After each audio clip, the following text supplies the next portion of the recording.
Mitos atau fakta? Mitos atau fakta? Selamat datang di Mitos atau Fakta. Silakan komen. Komen. Mitos atau fakta? Kali ini kita akan membawakan sebuah cerita yang tersebar di tengah-tengah masyarakat.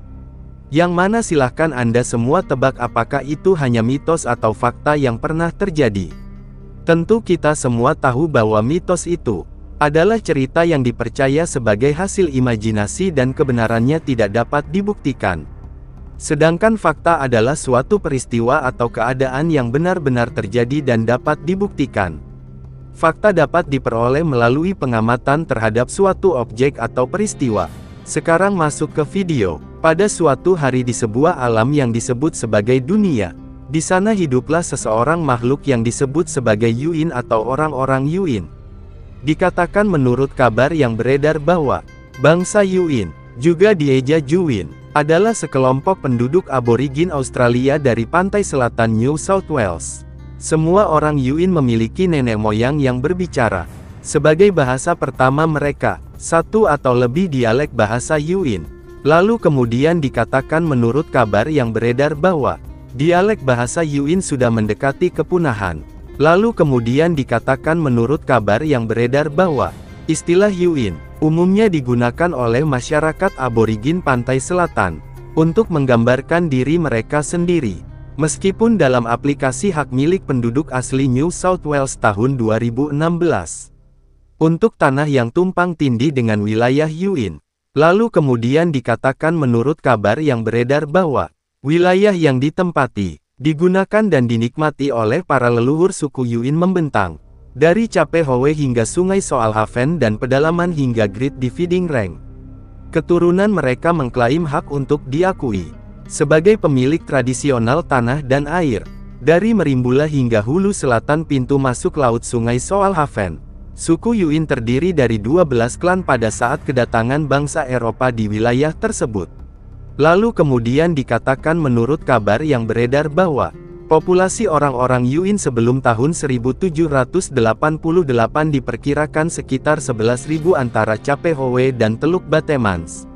Populasi berkurang menjadi hanya 600 pada pertengahan abad ke-19, karena epidemi cacar pada tahun 1789 dan 1830, serta pertempuran suku dan penyebaran penyakit kelamin dari pemburu paus. Dewan Sirek Robodala menandatangani perjanjian lokal dengan masyarakat Yuin Utara pada tahun 1998. Lalu pada tahun 2001, sebuah nota kesepahaman ditandatangani antara Dewan Tanah Aborigin Lokal Bega, Eden dan Merrimans, pemegang hak asli dan Dewan Sirek Lembah Bega, Yuin di Teluk Tuovold dekat Eden memiliki kerjasama timbal balik dengan paus pembunuh Eden. Lalu kemudian dikatakan menurut kabar yang beredar bahwa suku Yuin dianggap sebagai pemilik tradisional tanah Danau Walaga. Bekas Taman Nasional Danau Walaga digabungkan ke dalam Taman Nasional Gulaga. Gunung Gulaga di Taman Nasional Gulaga digambarkan oleh suku aborigin sebagai tempat asal leluhur bagi suku Yuin.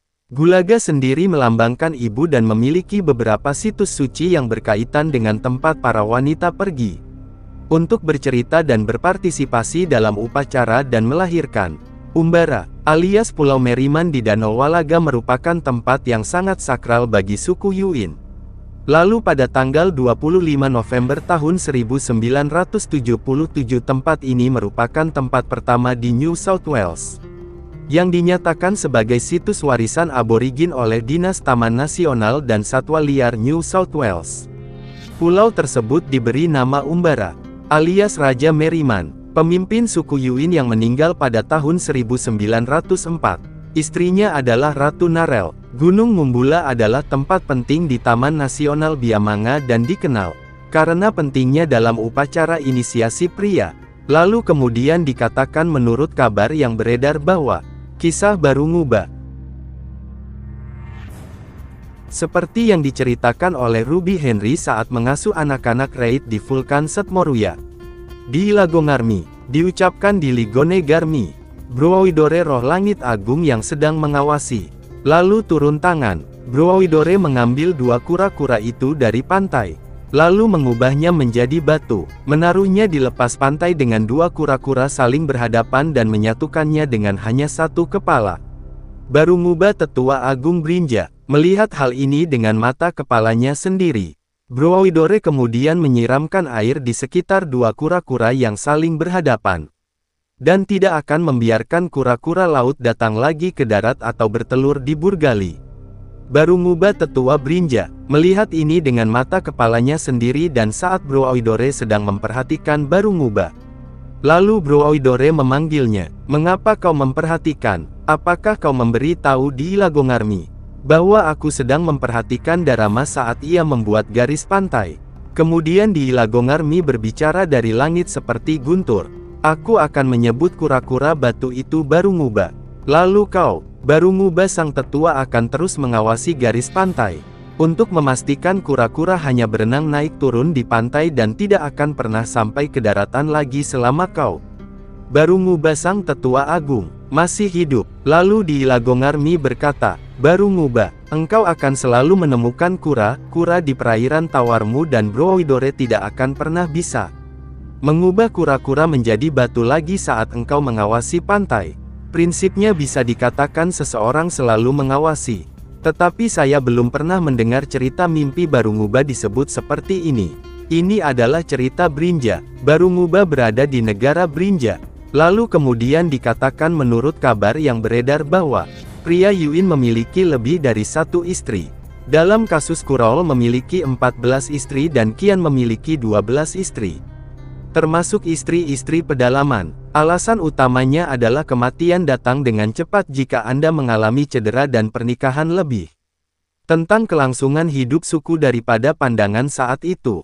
Istri pedalaman adalah istri yang diberikan kepada seorang tetua pada acara seremonial besar. Lalu kemudian dikatakan menurut kabar yang beredar bahwa Yuin percaya bahwa hewan-hewan spiritual tersebut diciptakan pada masa mimpi oleh seorang pencipta leluhur. Walaupun tidak semua hewan spiritual memiliki cerita-cerita tentang masa mimpi yang berhubungan dengan mereka, atau cerita-cerita tersebut telah hilang. Cerita-cerita tentang masa mimpi untuk penciptaan burung-burung penyelam dan angsa hitam dicatat oleh Susan Dale Donaldson. Lalu kemudian dikatakan menurut kabar yang beredar bahwa hewan spiritual Yuin yang paling terkenal adalah bebek hitam Pasifik Umbara dan angsa hitam. Bebek hitam adalah mujingal dari Raja Meriman yang diberi nama Umbara setelahnya. Dan sebuah pulau berbentuk bebek di Danau Walaga diberi nama Pulau Meriman. Umbara diyakini berkomunikasi dengan bebek hitam yang akan memperingatkannya tentang bahaya. Lalu kemudian dikatakan menurut kabar yang beredar bahwa beberapa hewan termasuk bebek hitam dapat memiliki hubungan spiritual dengan Yuin di salah satu level ini. Suku Yuin biasanya tidak memakan hewan yang memiliki hubungan spiritual dengan mereka, yang dianggap sebagai bagian dari keluarga besar mereka. Pembatasan yang dapat diperluas ke hewan yang masih berkerabat. Semua bebek, misalnya karena hubungan dengan bebek hitam. Lalu kemudian dikatakan menurut kabar yang beredar bahwa bebek hitam merupakan simbol bagi masyarakat Yuin, dan mungkin sangat penting bagi masyarakat Yuin yang mungkin tidak memiliki mujingal, atau tidak mengetahui hubungan spiritual keluarga mereka karena perampasan dan asimilasi. Masyarakat Yuin memiliki hubungan spiritual dengan Gunung Gulaga yang diyakini sebagai asal-muasal masyarakat Yuin. Dari Gulaga maka Pulau Meriman tampak berbentuk bebek. Lalu kemudian dikatakan menurut kabar yang beredar bahwa beberapa orang Yuin percaya pada burung pembawa pesan atau burung pos, yang dipercaya berkomunikasi dengan panggilan mereka. Burung mopoke yang memanggil dari arah tertentu, menunjukkan bahwa orang-orang mendekat dari arah tertentu, jika mereka bernyanyi cepat dan bahagia, atau bahwa kematian terjadi di arah dari mana mereka datang, jika mereka memanggil sambil perlahan mendekat dari kejauhan. Lalu burung waktel Willy menyampaikan berita buruk, seperti kematian orang yang dicintai dan angsa yang terbang ke utara menunjukkan badai yang mendekat. Adapun wanita Yuin Eileen Morgan mengidentifikasi 4 burung pembawa pesan yaitu 1. Curlew, 2. Burung pos, 3. Bebek hitam, 4. Burung hantu, tetapi juga 2 mamalia yaitu 1. Anjing hitam. 2. Walabi hitam. Adapun burung angin atau burung cambuk ketika marah, dipercaya membuat angin barat bertiup dengan bersiul. Lalu kemudian dikatakan menurut kabar yang beredar bahwa beberapa orang Yuin percaya pada Dulagal juga disebut Dolagal atau manusia berbulu. Makhluk kuat yang hidup di Gunung Bulaga atau di semak-semak antara Bermagui dan Mumbula. Tetapi berkelana ke pesisir, mereka digambarkan sebagai orang yang memiliki mata merah, tidak memiliki leher dan dahi panjang, serta berjalan dari sisi ke sisi. Lalu adapun anak-anak Yuin diperingatkan untuk tidak menyimpang dari perkemahan, karena takut pada Dulagal dan ia dikatakan dapat menarik orang kepadanya, atau membuat mereka tertidur dan menirukan suara burung. Orang-orang dapat melarikan diri dari Dulagal dengan membakar daun-daun semak hijau. Lalu kemudian para wanita Yuin Eileen Morgan mengaitkan Dulagal dengan Yowie. Meskipun istilah khusus itu tidak digunakan oleh orang Yuin. Bagaimana menurut Anda semua? Apakah cerita di atas adalah mitos dan cerita sebelum tidur atau memang fakta yang pernah terjadi? Silahkan tulis di kolom komentar. Bagaimana menurut Anda semua? Apakah itu mitos atau fakta? Jika mitos, silakan tulis di kolom komentar. Dan jika fakta, silakan tulis di kolom komentar. Karena kita tahu bahwasanya mitos itu adalah cerita yang dipercaya sebagai hasil imajinasi dan kebenarannya tidak dapat dibuktikan. Sedangkan fakta adalah suatu peristiwa atau keadaan yang benar-benar terjadi dan dapat dibuktikan. Nah, jadi bagaimana menurut Anda semua? Apakah ini mitos atau fakta? Silakan tulis di kolom komentar.